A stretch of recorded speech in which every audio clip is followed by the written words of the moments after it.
The holographic display flickered to life in the United Earth Council chambers, casting an eerie blue glow across the faces of humanity's representatives. Admiral Sarah Chen stood at the podium, her weathered hands gripping its edges as she faced the assembled delegates. Behind her, the massive screen showed real-time footage of what everyone had feared, a Galactic Empire fleet of 36 ships holding position just beyond Mars' orbit. "Ladies and gentlemen of the Council," she began, her voice steady despite the weight of the moment. "2 hours ago, we received their ultimatum. The Galactic Empire demands Earth's immediate integration into their dominion, claiming it's for our own protection and development." A bitter smile crossed her face, the same protection they offered to the Centauri colonies before stripping them of all resources and reducing their populations to servants. Murmurs rippled through the chamber. Everyone had seen the refugees' testimonies, the haunting images of once thriving worlds turned to industrial wastelands. The Empire's pattern was always the same: arrive with overwhelming force, offer protection, and then slowly squeeze until nothing remained of the original civilization. "We've studied their technology," Sarah continued, pulling up tactical analyses on the display. "Yes, their ships are bigger. Yes, their weapons are more advanced. But they've never encountered anything quite like us." She tapped a command, and the display shifted to show Earth's orbital defense network, thousands of satellites, automated defense platforms, and the combined fleet of all Earth's nations working as one for the first time in history. The chamber fell silent as Lieutenant Commander David Rivera stepped forward, his Space Force uniform adorned with the United Earth insignia. "The Empire expects us to roll over like every other world they've encountered. They don't understand that humanity has spent its entire history fighting against overwhelming odds. We've run simulations, and while their technology is superior, our strategies are unpredictable. We've got something they've never faced: the desperate creativity of a species that refuses to kneel." The display changed again, showing the message Earth's Council had prepared in response to the Empire's ultimatum. It was short, defiant, and unmistakably human. "Earth is closed. Your kind isn't welcome here." Sarah's voice filled the tense silence. "They'll laugh at first.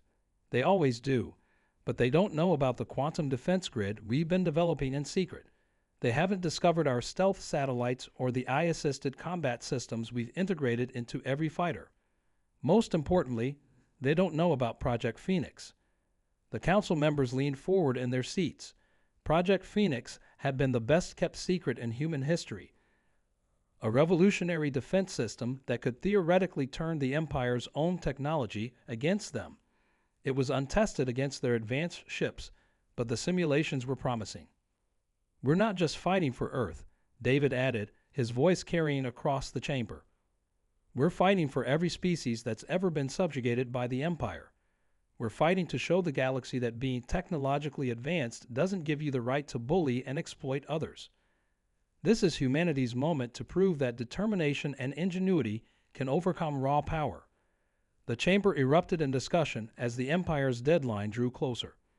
Through the Council's windows, the evening sky over New Geneva glowed with an unusual aurora, the effect of Earth's planetary shields powering up for the first time. In homes across the planet, families huddled around their screens, waiting for news of humanity's response to the greatest threat it had ever faced. Sarah looked at her tactical display one last time. The Empire's ships were moving, adjusting their formation. They were expecting a simple surrender transmission. Instead, they were about to learn why humans were known throughout their brief time in the galaxy as the most unpredictable species anyone had encountered. "Send the message," she commanded, her voice unwavering. "And may whatever gods they believe in have mercy on their souls, because humanity sure won't." The Empire's response came faster than anyone expected. Their massive flagship, a vessel that dwarfed anything humanity had ever built, pulsed with an ominous purple glow. On screens across Earth, the Imperial High Commander appeared, a towering figure with silvery skin and eyes that seemed to hold centuries of conquest within them. "Your defiance is noted, humans," the commander spoke, his translator converting his complex language into Earth standard. "But you misunderstand. This is not a negotiation. In the 10,000 cycles of our expansion, no species has successfully resisted integration. Your primitive defenses cannot hope to. The transmission cut off abruptly as Earth's quantum interference grid activated, severing the Empire's communication networks. Sarah turned to her tactical team, watching as thousands of small dots representing Earth's defensive swarm moved into position. They always monologued, she said, allowing herself a small smile. Status on Project Phoenix. Online and tracking, Admiral, responded Technical Director Ana Rodriguez, her fingers dancing across multiple holographic interfaces. The quantum entanglement field is stable, and we're detecting the expected vulnerabilities in their shield harmonics. Everything we theorized about their technology appears to be correct. The first wave of Empire ships moved forward, their weapons charging. They expected to find a primitive civilization cowering behind basic energy shields. Instead, they encountered something unprecedented, a coordinated defense that seemed to anticipate their every move. They're using standard Imperium battle tactics, David observed, watching the enemy formation. Just like the Centauri survivors described, they'll try to overwhelm our primary defense grid with their capital ships while sending smaller vessels to target our population centers. But we've prepared for this. Earth's response was anything but standard. Instead of meeting the Empire's advance with direct force, the defense grid seemed to ripple and fade. Thousands of microsatellites activated simultaneously, creating a web of quantum-linked defensive points that confused the Empire's targeting systems. "They're firing," someone shouted, but Sarah remained calm. The massive energy beams from the Empire's ships, weapons that had devastated countless civilizations, passed harmlessly through apparent gaps in Earth's defenses, only to find those gaps were actually carefully calculated trap points in the quantum field. "Project Phoenix, Phase 1, Sarah commanded. The trapped energy from the Empire's weapons began flowing through the quantum network, feeding back into Earth's defensive systems. It was like watching a master judoka use an opponent's strength against them. In orbit, the Empire's fleet commanders were facing something they'd never encountered in all their centuries of conquest: confusion. Their sensors showed Earth's defenses both everywhere and nowhere, their targeting computers unable to lock onto anything solid. "Launch fighters," David ordered, and Earth's hangars opened. But instead of conventional spacecraft, they released swarms of eye-assisted drones, each one smaller than a car, but carrying technology that represented the peak of human ingenuity. The drones moved in patterns that defied traditional space combat doctrine, using maneuvers that would have killed human pilots. The Empire's response was predictable. They launched their own fighters, expecting to overwhelm the smaller Earth vessels with superior numbers and technology. What they didn't expect was for the human drones to start vanishing from their sensors, only to reappear inside their ship's shield perimeters. "The quantum tunneling is working," Anna reported, her voice tight with controlled excitement. "Their shield configurations are exactly what we predicted from the Centauri data. Every shot they fire gives us more energy to work with, and their own shield frequencies are providing our drones with perfect infiltration points." On the main display, the Empire's magnificent fleet was falling into disarray. Their rigid command structure, so effective at crushing conventional resistance, struggled to adapt to humanity's asymmetric warfare. Ships that had conquered hundreds of worlds found themselves unable to target the clouds of microscopic drones that were systematically disrupting their systems. "They're preparing their main weapon," Sarah observed, watching the flagship's energy signature spike. The Empire's planet killer, their ultimate tool of compliance, was powering up. It was a weapon that had ended resistance on countless worlds with a single shot. David's expression remained grim but determined. "Right on schedule. All units, prepare for Phase 2. Let's show them why you should never corner a species that turned their own nuclear weapons into power plants." The Empire's flagship opened its forward arrays, gathering energy for a blast that could crack a planet's crust. But as the weapon reached critical power, something unexpected happened. The quantum field around Earth shifted, creating a complex pattern of energy pathways that seemed to draw the weapon's power away from its intended target. "Phoenix is working perfectly," Anna announced, her screens filled with rapidly scrolling data. Their weapons' energy signature is being redirected through our grid. They've just given us exactly what we need to power our entire defensive network for the next phase. Sarah watched as the Empire's mighty fleet, the scourge of 1,000 systems, found itself facing something it had never encountered before, a prey that had learned to turn the predator's strength into its own weapon. The real battle was about to begin, and humanity was ready to show the galaxy exactly why you should never underestimate a species that had spent its entire history learning to punch above its weight. In the council chamber, the assembled representatives watched in tense silence as humanity's greatest gamble began to unfold. The Empire was about to learn that Earth wasn't just another conquest. It was the grave of their assumptions about their own invincibility. The Empire's flagship shuddered as its planet-killer weapon backfired, its energy feeding into Earth's defensive grid instead of destroying the planet. Across their fleet, alarms blared as ship after ship reported critical system failures. Their impeccably coordinated battle formation began to break apart as human drones continued their relentless quantum tunneling attacks. "They're sending a priority transmission," David announced, his eyes fixed on the tactical display. "Their encryption is falling apart. Project Phoenix is affecting their communication systems too." The Imperial High Commander's face appeared once again on the main screen, but this time the arrogance had been replaced with something humans had never seen in an Imperial officer: uncertainty. "What manner of devilry is this?" he demanded, his translator struggling to convey his agitation. "Your technology should be centuries behind ours." Sarah stepped forward, her posture radiating calm authority. "You made a fundamental mistake, Commander. You judged us by our age as a spacefaring species, not by our potential. Humanity has spent millennia dreaming of the stars, preparing for both their wonders and their threats. Every story of alien invasion, every scientific breakthrough, every technological innovation, they all led to this moment. The Empire's response was to launch a desperate, all-out assault. The remaining ships formed into attack patterns, preparing to overwhelm Earth's defenses through sheer firepower. Energy beams and plasma torpedoes filled space, creating a deadly light show visible from the planet's surface. "They're getting desperate," Anna observed, monitoring the energy readings. "Their weapons are overcharging. They're pushing their systems beyond safe limits." Her screens showed the quantum grid absorbing and redirecting each blast, growing stronger with every attack. Project Phoenix is operating at 300% of projected capacity. The energy conversion is exceeding all our simulations. In orbit, the battle took on an almost surreal quality. The Empire's massive ships, each one a city in space, found themselves being systematically disabled by opponents they could barely detect.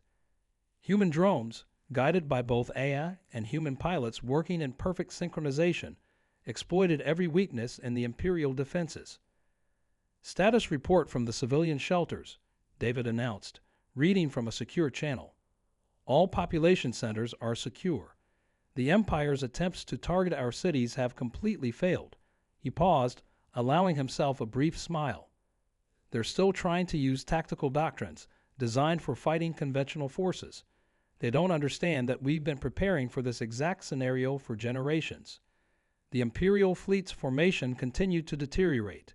Ships that had never known defeat found their weapons useless, their shields failing, their proud crews facing something they'd never been trained for: the possibility of losing. The quantum field surrounding Earth pulsed with absorbed energy, creating patterns that seemed to mock the Empire's increasingly desperate attacks. "They're attempting to regroup," Sarah noted, watching the enemy ships pull back toward their flagship. "Standard Imperial protocol when facing an unexpected situation. Fall back to the command vessel and await new tactical directives." Her expression hardened, but they've never had to fight an enemy that could predict their every move. Anna's monitors suddenly lit up with urgent readings. "Admiral, they're powering up something massive in their flagship. Energy signatures unlike anything we've seen before. They're bringing their entire remaining fleet's power systems online simultaneously." "This is it," Sarah announced, her voice carrying across the command center. "They're preparing their final option, the same weapon they used to shatter the Centauri resistance. All units, prepare for Phase 3. This is what Project Phoenix was truly designed for. The Imperial flagship's hull began to glow with gathered energy, its massive form surrounded by the remaining fleet vessels feeding their power into what was clearly intended to be a civilization-ending blast. The light was so intense that it cast shadows on the moon's surface. David's voice was tense but controlled as he reported, "Phoenix targeting solutions are locked. All defensive arrays are in position. Quantum grid is operating at maximum capacity." He turned to Sarah. "Admiral, if our calculations are wrong about their weapon's energy signature." Sarah finished his thought. "Then Earth dies. But if we're right," she let the implications hang in the air. Everything humanity had planned for, every scientific breakthrough they'd achieved in secret, every piece of intelligence gathered from survivors of Imperial conquest, it all came down to this moment. The Empire's weapon began its firing sequence, the combined power of their entire fleet channeling into what they believed would be the final strike against this unexpectedly troublesome planet. In homes and bunkers across Earth, billions held their breath, watching their screens as humanity's greatest gamble reached its crucial moment. In the command center, Sarah gave the order they'd all been preparing for: execute Phase 3. Show them why Earth isn't just another conquest. We're the line they should never have crossed. The quantum grid surrounding Earth began to pulse with a brilliant blue light, preparing to meet the Empire's ultimate weapon with humanity's ultimate defense, the fate of not just Earth, but of every world that had suffered under Imperial dominion, hung in the balance as two fundamentally different approaches to power, one based on domination, the other on innovation, prepared to clash in a final, decisive moment. The Empire's superweapon fired, releasing a blast of energy that momentarily outshone the sun. But as the searing beam approached Earth's quantum defense grid, something unexpected happened, not just to the Empire, but to humanity's defenders as well. The energy didn't just get absorbed, it triggered a cascade of reactions that no one had predicted. "Something's wrong," Anna called out, her hands flying across multiple interfaces. "The energy signatures, they're not matching our simulations. The weapon isn't just pure energy, it's carrying some kind of quantum information payload." Sarah's eyes widened as she processed this information. "They knew," she whispered, then louder. "They knew we were studying their technology. This isn't just a weapon, it's a trap. They wanted us to try to absorb their energy." The command center erupted into controlled chaos as the quantum grid began experiencing unprecedented fluctuations. Through the massive windows, the sky above New Geneva rippled with colors that shouldn't exist in nature, as two incomprehensibly advanced technologies engaged in a battle that transcended conventional physics. "The Empire's ships are moving again," David reported, his voice tense. "They're forming a new pattern, nothing like their standard tactics. This was their plan all along. They let us think we were winning." The tactical display showed the Imperial fleet arranging itself into a complex geometric formation that seemed to resonate with the disturbed quantum field. Sarah's mind raced. Everything they'd planned, everything they'd prepared for, was based on the Empire fighting according to their known patterns. But this was something else entirely. The Empire had been holding back, waiting to spring a trap centuries in the making.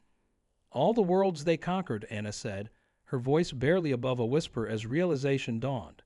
"All those civilizations they absorbed. They weren't just taking resources. They were collecting technologies, studying different approaches to quantum mechanics. We thought we were being clever by turning their energy against them, but they'd done this before." The quantum grid around Earth began to vibrate at frequencies that threatened to tear it apart. Project Phoenix, humanity's greatest achievement, was being turned into a liability. The very energy they'd absorbed from the Empire's attacks was becoming a poison in their systems. But then, something changed. A new voice cut through the chaos of the command center. "The grid isn't failing. It's evolving." Dr. Maya Patel, Earth's leading quantum physicist, burst into the room, her tablet displaying readings that seemed impossible. "The Empire's weapon isn't just carrying information. It's carrying the quantum signatures of every civilization they've destroyed, and our grid is reading them all." Sarah turned to Maya, hope warring with caution in her expression. What are you saying, Doctor? I'm saying that Project Phoenix was better than we knew, Maya explained, her words tumbling out quickly. It's not just absorbing their energy, it's absorbing their history. Every civilization they conquered found a piece of the puzzle, developed a different way to resist, and now, through their own weapon, they'd just given us access to all of it.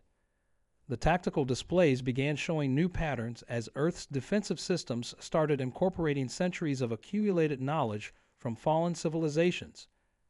The quantum grid, instead of collapsing, was reconfiguring itself, combining humanity's innovations with the collective discoveries of countless other species.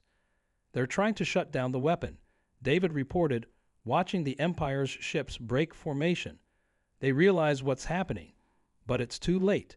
The energy transfer is self-sustaining now. Sarah straightened, her voice carrying the weight of command. This is no longer just Earth's fight. We're carrying the legacy of every world they've destroyed, every species they've subjugated, and we're about to show them why they should have learned from those they conquered instead of just destroying them. The Empire's flagship began charging another blast, but this time there was an edge of desperation to their actions. They had revealed their final card too early, underestimating humanity's ability to adapt, to learn, to evolve even in the face of certain defeat. All ships, all stations, Sarah broadcasted across the entire defense network.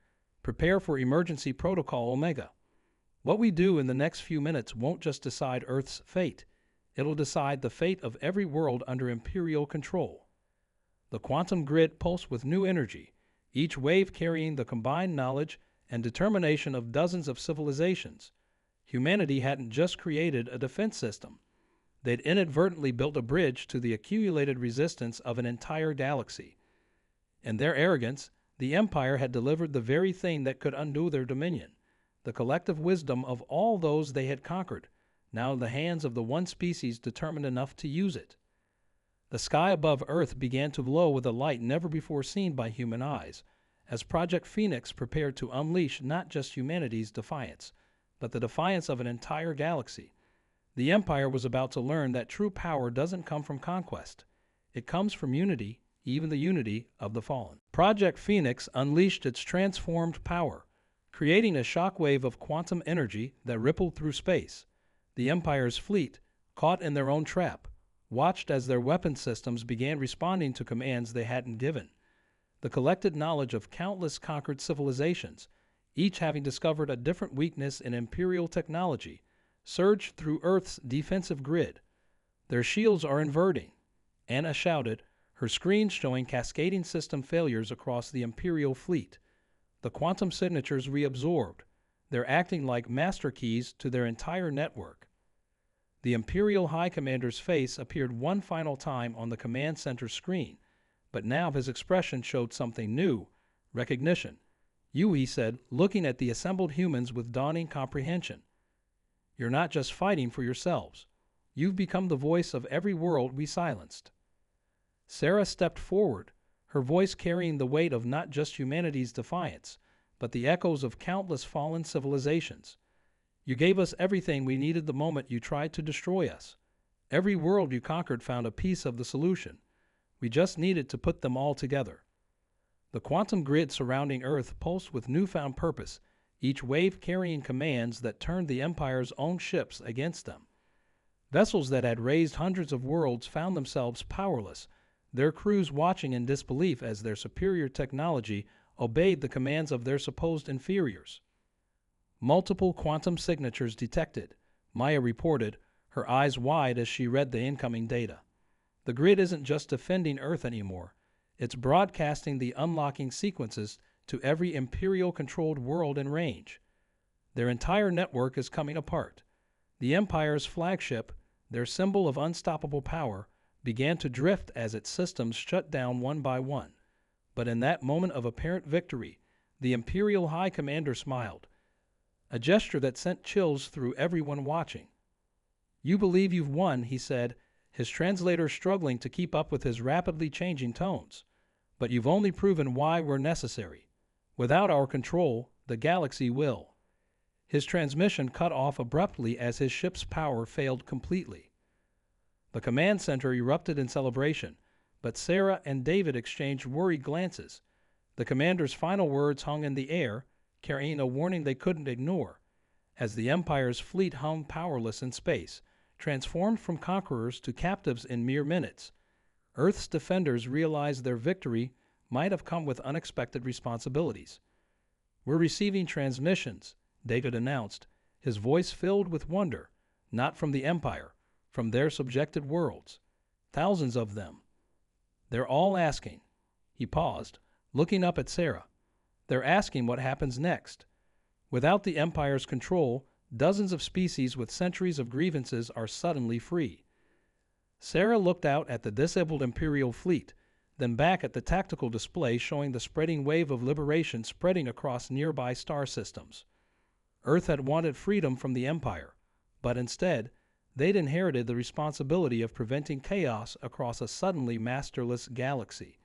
"Send word to the Council," she ordered, her voice firm. "Earth didn't just win its independence today. We've become something none of us expected, the custodians of peace for every world the Empire once controlled." She turned to face her crew, determination in her eyes. "And we'll do it differently. Not through conquest, but through cooperation. Not through dominance, but through understanding." The quantum grid pulsed one final time, its energy now carrying not just the knowledge of fallen civilizations, but hope for a new beginning. Earth had banned the Galactic Empire not just from its own shores, but from an entire segment of the galaxy.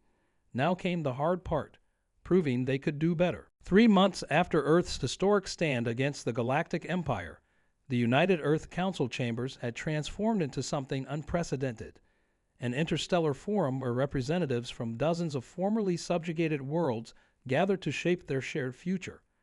The quantum grid, once a weapon of defense, now served as a galaxy-wide communication network, letting formerly isolated civilizations share their stories, knowledge, and hopes. Sarah stood at her familiar podium, but this time she faced not just humanity's leaders, but delegates from across the stars. Some appeared in person, others as hyper-realistic holograms, their diverse forms a testament to the variety of life the Empire had tried to suppress. "The liberation wave has stabilized," she reported, gesturing to a holographic map showing the extent of their influence. 87 formerly Imperial worlds have joined our cooperative network. The Empire's remnants have retreated beyond the Carina Arm, and our combined quantum defense systems ensure they won't return. David, now heading Earth's new Interstellar Cooperation Division, stepped forward with his own update. "The knowledge exchange program is exceeding all expectations. The Centauri are teaching us about sustainable fusion technology. The Rigelians are helping upgrade our medical sciences. And Earth's quantum mechanics breakthroughs are helping everyone build their own defense systems." But it wasn't all smooth sailing. Enna's reports showed scattered conflicts as ancient rivalries, freed from imperial suppression, threatened to reignite. Yet for every challenge, the combined wisdom of multiple civilizations found solutions that no single species could have devised alone. "We're not trying to replace the Empire," Sarah reminded the assembled delegates. "We're creating something entirely new. A network of equals, each contributing their strengths, each maintaining their independence, but all working together to ensure no power can ever threaten our collective freedom again." The quantum grid hummed quietly in the background, its network now carrying trade agreements instead of battle tactics, cultural exchanges instead of conquest plans. Project Phoenix had evolved beyond its military origins, becoming a symbol of cooperation and shared progress. Maya's team had discovered something remarkable in their continued study of the quantum signatures they had absorbed. Each civilization's unique approach to science and technology reflected their cultural values, their hopes, their dreams. By sharing these perspectives, they weren't just exchanging technical knowledge. They were learning new ways of seeing the universe itself. "The Empire's fundamental mistake," Sarah concluded, addressing the gathered representatives, "wasn't their technology or their tactics. It was their belief that diversity was a weakness to be controlled rather than a strength to be celebrated. They spent centuries gathering the knowledge of countless worlds, never realizing that the real power lay not in hoarding that knowledge, but in sharing it."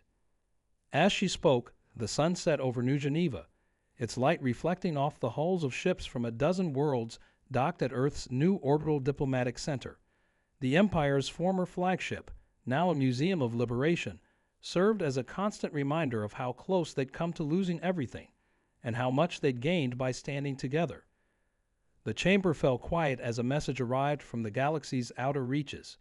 Another world, hearing of Earth's stand and the new coalition forming in the Empire's wake, was requesting to join their network. Sarah smiled as she read their simple but powerful words. We choose cooperation over conquest. In the end, humanity's greatest victory hadn't been banning the Empire from Earth. It had been showing the galaxy a better way forward, one where strength came from unity, power from cooperation, and progress from understanding. The stars above Earth no longer represented distant threats to be feared, but a community of allies working together to ensure that never again would any species face the threat of conquest alone. As the council session ended and the delegates dispersed to continue their vital work, Sarah looked out at the evening sky. Somewhere out there, the Empire was watching, perhaps finally learning the lesson that true power doesn't come from subjugation. It comes from bringing out the best in others, even those you once thought beneath you.